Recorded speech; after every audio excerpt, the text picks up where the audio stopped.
ağlaşdınız, yox sal. Heç olmasa qoyarız bir 40'ı çıxsın da, bir 40 günlük keçsin üstünü. Bir ağlaşmışdıq biz, tutarmışdıq. O nə oldu? Hə? Mətin yazmağa gəlmiş ya.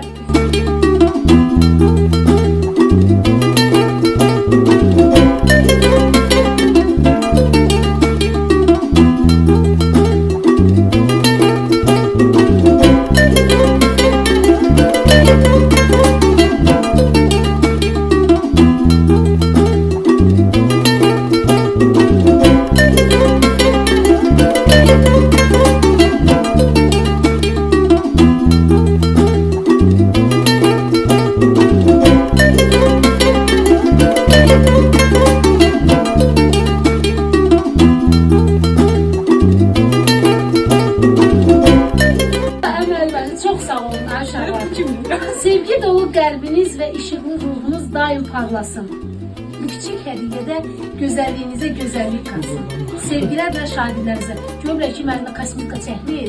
Deyirlər ki, yəqin kosmetikasız adı yoxdur. Demək ki, kosmetika lafları.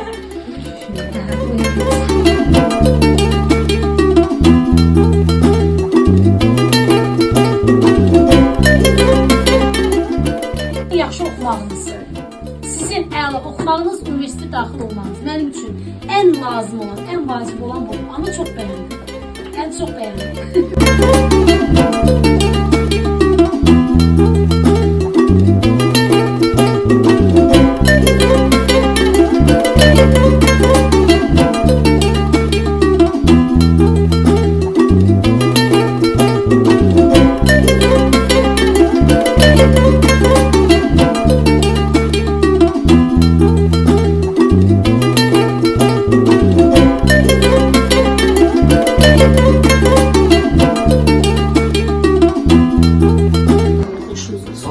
Bütün ürəkdən deyirəm, tam deyirəm. Sizlər gözəl bağlarsınız, gözəl tərbiyə almışsınız.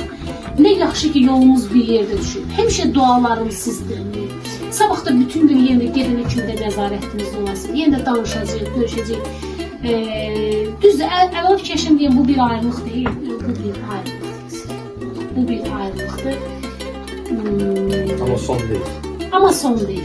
Amma son deyil. İnşallah.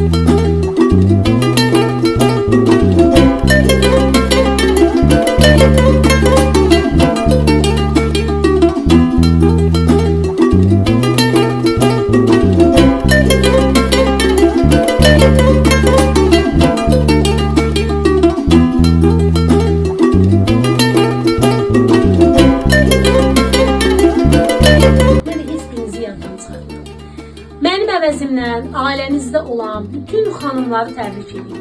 Deyin ki, müəllimə, bütün xanımları təbrik edin ki, uzun ömür, can sağlığı, qadın xoşbəxtliyi, qadın mutluluğu arzulayıram. Nə yaxşı ki, sizə mən balansınız. Sağ olun. Çəkmə, fidan çəkmə.